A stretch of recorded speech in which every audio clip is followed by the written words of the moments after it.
Hello, and welcome to this edition to the Scales of Justice. I'm District Attorney Tim Cruz, and I'm the District Attorney for Plymouth County. Joining me today is my special guest, Sheriff Joe McDonald. Joe is the Sheriff of Plymouth County, and he is responsible for overseeing all aspects of the Sheriff's Department. He's responsible for all the inmates currently incarcerated at the House of Correction, and is an integral part of the greater public safety system in our communities. So join me in welcoming Joe McDonald. Joe, thanks for coming on today. Hey, Tim, appreciate it. Thanks for the invite. I appreciate it. Well, it's great to have you here. Yeah, I know that you've been the sheriff now for 9 years, is it? 9 years. 9 years, Mm-hmm. and I know that you've been doing great things down at the jail. And I also know that you've also been recently elected the president of the Massachusetts Sheriff's Association. So yes. Congratulations with that. Thank you. And congratulations in wearing the throne and doing all the things that you have to do with that. Now, what do you have to do in that special role as president? Well, it's a lot. I'm sure you, being a past president of the District Attorneys Association, can relate to this. There are 14 sheriffs in Massachusetts, and it's a 2-year term. I started in January. I am succeeding the High Sheriff of Norfolk County, Michael Bellotti, who did a great job in that role. And basically, my job is to build a consensus, run the meetings as like a parliamentarian when we have our meetings, but to the extent that you can get 14 independently elected policymakers to agree on things. That's sort of my job. I guess I'm like a peacemaker, but I enjoy it. All the sheriffs, I may not agree with them on every policy decision, but I appreciate the fact that a lot of thought goes into those things. Now, you mentioned also the Massachusetts District Attorneys Association, and the district attorneys across the Commonwealth have a monthly meeting, and we talk about various issues, and we're always texting and emailing each other regarding things that come up, and I am assuming it's similar with the sheriffs. It is indeed, yeah. We have a monthly meeting, and we try to move those meetings around. It seems the most frequent place we meet would be Worcester, because it is centrally located, because some of our sheriffs are coming from Western Mass, from Hampden County, from Berkshire County, Franklin County. It can be very long for them to come in, but they do come to Plymouth. We go to Boston. We try and move it around as much as we can. And we talk about things every month that are of interest really to all of us. And certain things, like right now, we're working on statewide information technology systems, statewide information sharing systems, so that we'll be able to track information that's coming out of one jail into another jail or house of correction, and make that information available to our law enforcement partners, because a lot of great intelligence is being generated in the jails, and these are things of import to all of us. Now, I assume that a lot of the problems that we're having, certainly in not just the county of Plymouth, but also throughout all of Massachusetts and New England, and actually, and unfortunately, I believe also in the United States, we're having such a terrible epidemic of opiate overdoses and opiate crimes going on right now. What do you see going on in the jail regarding as pertains to those issues? What we've seen in the jails is, I think, exactly what one would expect to see in the jails. Not a day goes by that we don't see some terrible headline in the newspaper dealing with some individual that has died as a result of an overdose, engaged in some activity because they were under the influence of drugs, and people get hurt and people get killed, and it's very bad in the community at large. And I think it's very difficult to find anybody who doesn't at least know somebody whose family is affected by these issues.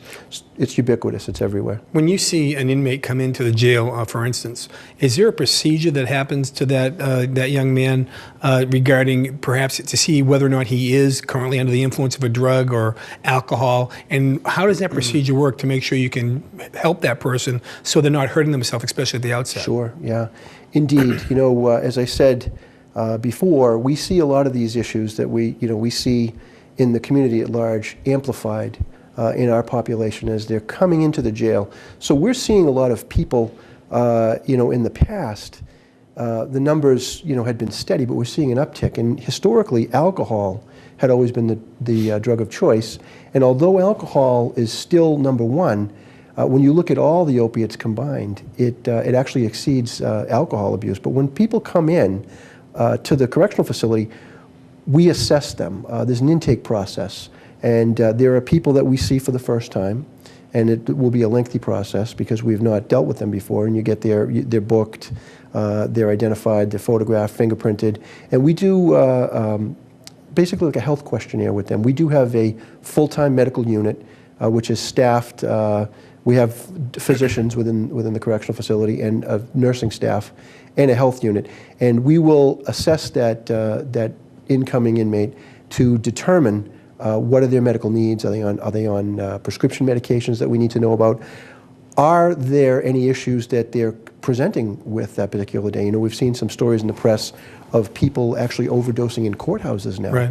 So we're finding that frequently when these inmates are coming into us, not only do they have a past problem, they might be currently under the influence of very strong narcotics, and they'll have to be in a situation where they're going to need to detox.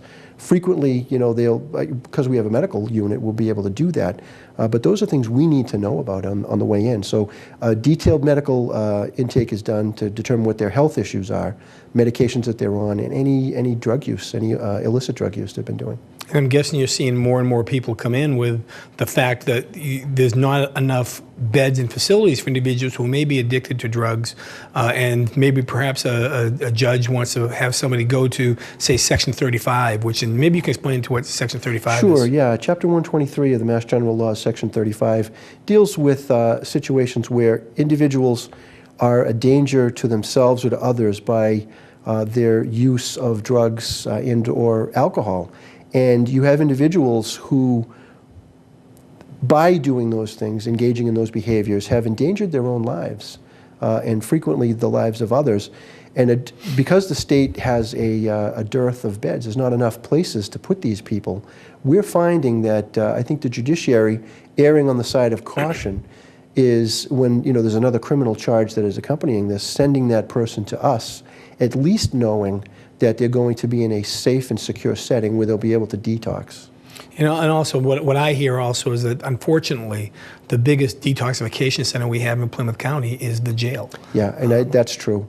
It's unfortunate. I think this is one of those situations where we're going to, and this will bring up with the sheriffs as a group, we should be looking to the legislature to say, we need to get funding for some settings for these Section 35 beds that don't necessarily involve taking up the resources of the jail, because that's frankly not the most efficient place for us to be doing that with people that don't need that level of security. So I think we need to spend our money more wisely than we're doing it right now. Do you believe that those people should be, or some of those people that would go under 123.35 should go to a locked facility, though, where they can't walk away? Absolutely, yeah. And the state should have, we should have a sliding scale of places where we could put these people, depending on what that criminal background is, the threat to themselves or to others.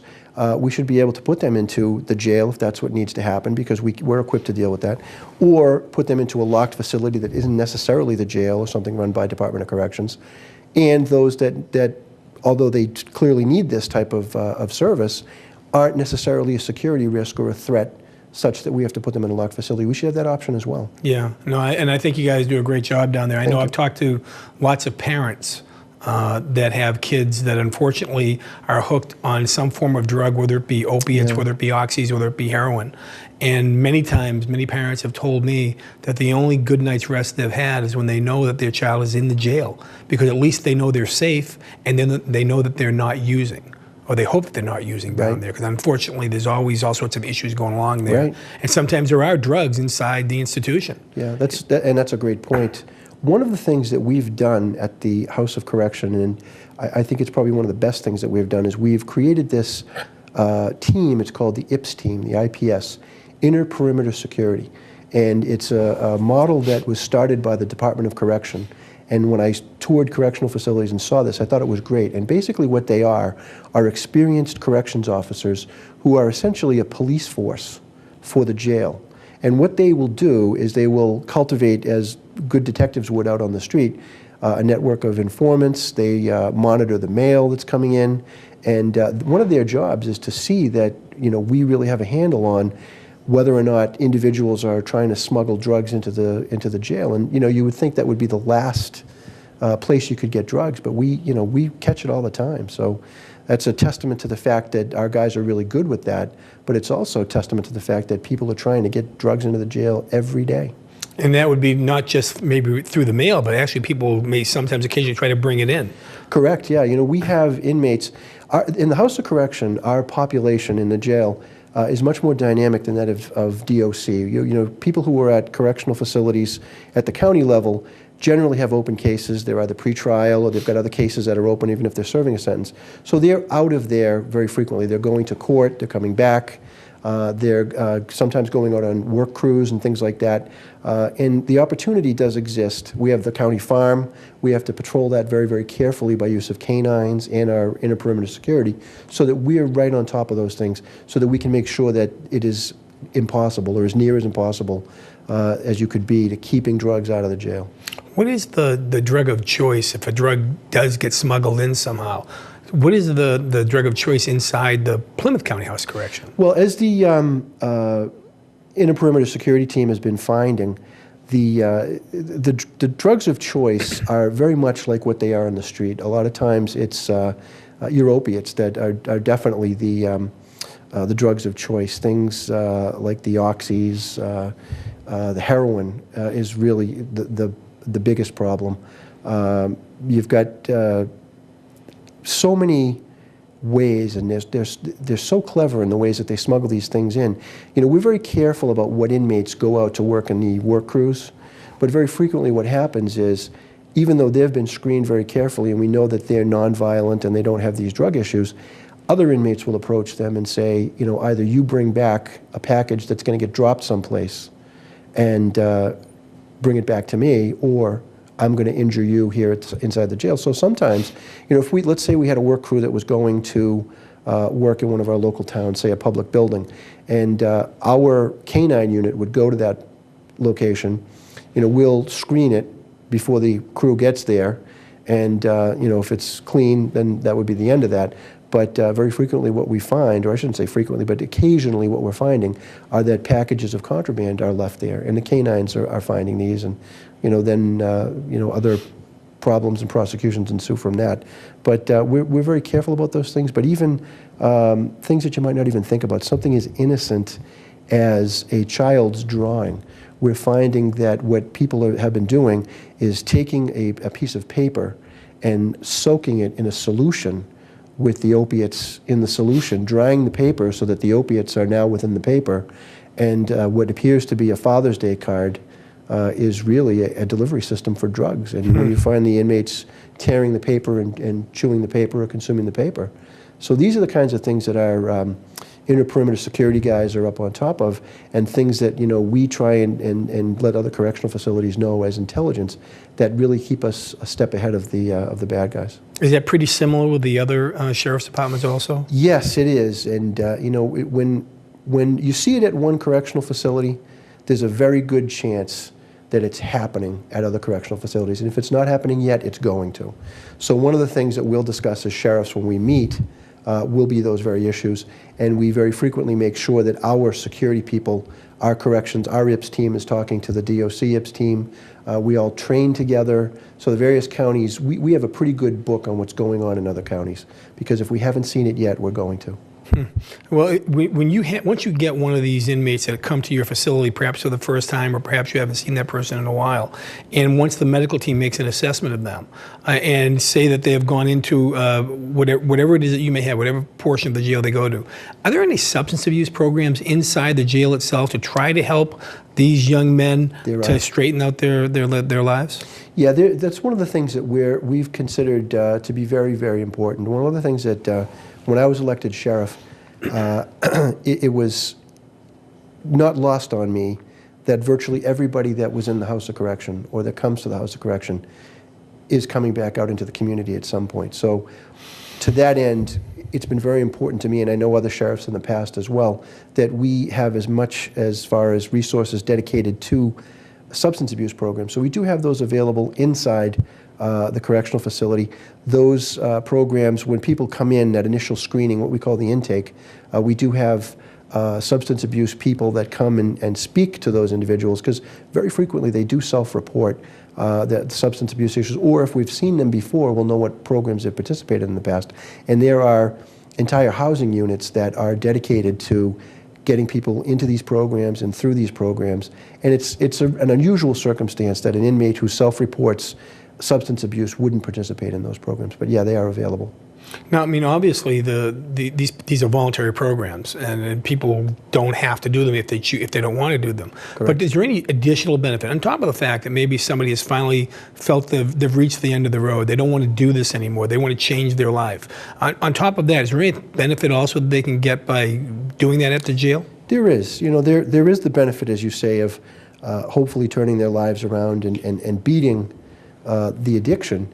But the inmates, it's not lost upon them as well that when they are looking down the road at parole hearings and things like that, that if they refused all drug treatment in the face of what are clearly some very serious substance abuse issues, it does not bode well for them, and they will not be able to qualify for parole as early as they might like to. So the inmates understand that there is a self-interested component here, not simply that one that is going to be considering, I'm going to turn my life around. We're hoping, that that's the case. It's clearly not the case in all cases, but, it's one of the things that I think it's my job to ensure that we try to do, make that treatment available to the people that can benefit from it. Now, the programs, the substance abuse programs that you put together, are they mandated by the state at all? And if they are, or even if they aren't, how are they funded? Do you get additional resources to do those sort of additional things beyond the fact, being the keeper of the jail and housing all these men down there on a daily basis? It's so expensive, and you have the correction guys and the deputy sheriffs, everybody working really hard down there.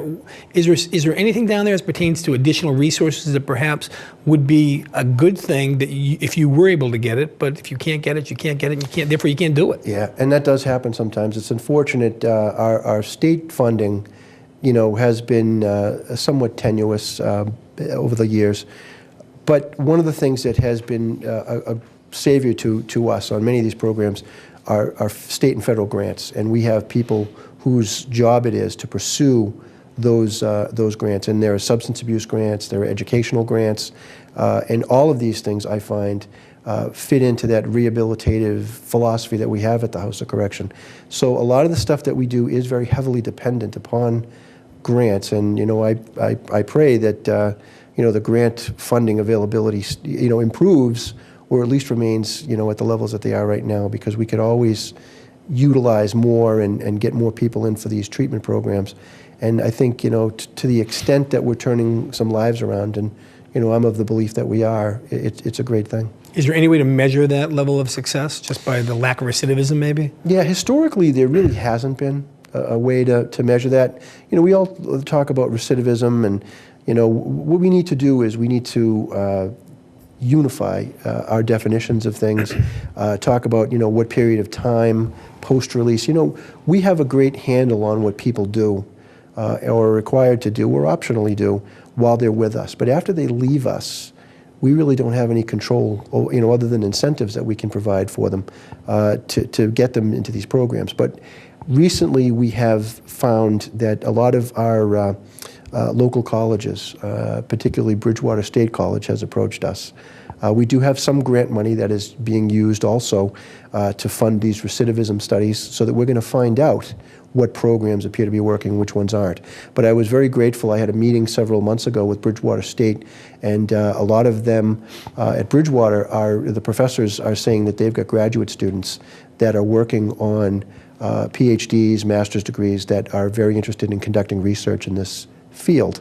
So the partnership that exists, or should exist and will exist, with these institutions of higher learning are going to do a great job to telling us just how good we're doing, what programs are working, and which ones aren't. Well, I think it's great that you're doing that. I mean, lots of people sometimes think that, that my office just prosecutes people and we throw them in jail, and that you just keep them there, and that nothing beneficial is coming out of that. And to know that we're trying to, obviously on our end of it, trying to keep people safe out on the streets, and you're also trying to help these individuals, because I think the statistics are somewhere in the vicinity of 97% of the individuals that are in jail are at some point going to come back out. So it's in all of our best interest to try to rehabilitate them and get them to go down that right road. But that they also need to understand that if they choose to go down that wrong path again, that you'll be there again. And that if they have to go back, they have to go back. So I think it's important to do that. And I think people should understand that trying to deal with these issues, because the drug issues right now are as bad as they ever were. no matter what the drug is. As you know, you may be dealing with heroin, but I'm sure the other drugs try to infiltrate their way in there also. Yeah, we have a lot of Suboxone that comes in, and we luckily, thank God, we intercept the vast majority of these things. But we do have, from time to time during the course of a year, canine units, and the canine officers statewide all train together, local police departments, state police, Department of Corrections, and what we'll do is we will go from correctional facility to correctional facility, and we avail ourselves of this as well. It's a great training exercise for the canine units, but they'll come in and do a top-to-bottom sweep of the full correctional facility, and when they find things, we're glad that they found them, but we're also at the same time trying to be vigilant to make sure that we don't find those things. The most recent search that we did of our correctional facility was about 3 weeks ago, and we found some small instances of drugs, very few, and a couple of instances of homemade items that could be used as weapons. But overall, I was very pleased with the level of vigilance that our officers are showing, and it's reflected in those searches. Do you know, the value of drugs on the street is one thing. And you can get a bag of heroin on the street in Plymouth County or anywhere ranging anywhere between $5, $10, $20, $40. When that drug, if it does get through your security, notwithstanding best efforts, the value of that drug, I would assume, inside the institution skyrockets. Absolutely. And I don't know how, is it actually sold and or distributed within there that you're aware of, or is it just for personal use? Well, it's very frequently, it's both, actually. There is some aspect of personal use. But as you correctly point out, like any market, it's a supply and demand kind of thing. Because our folks are as good as they are at keeping it out, anyone that is able to get that in there, it's like gold. And people have been known to sell those things inside the correctional facility for vast. Now you'd think, well, they're in prison, they don't have money, but there is an economy in there as well.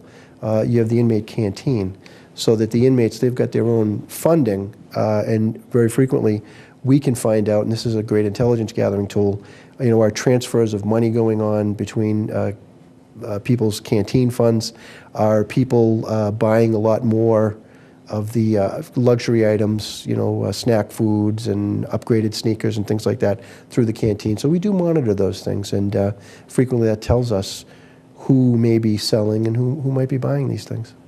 Well, it's great to hear that, and I know that you also know that we've also been dealing with some of the issues in trying to revive some of the people. You have your medical team inside the jail, but also out on the street, we've been in a position where we've been trying to make sure these kids on these opiate problems can be dealt with and have their life saved. And I know that your office came to our train the trainers, which we were teaching law enforcement how to use Narcan, which is really one of the important drugs that are out there now. And what it is, it's a nasal spray. So that if a police officer shows up at a scene, or if a deputy sheriff shows up at a scene, they can put this item together and spray it into the nose of that individual. And it really reacts well. They take this tube, they stick it inside there, and they stick it up the nose. And they can keep that person alive and just get them going again. It's really an incredible item that's out there.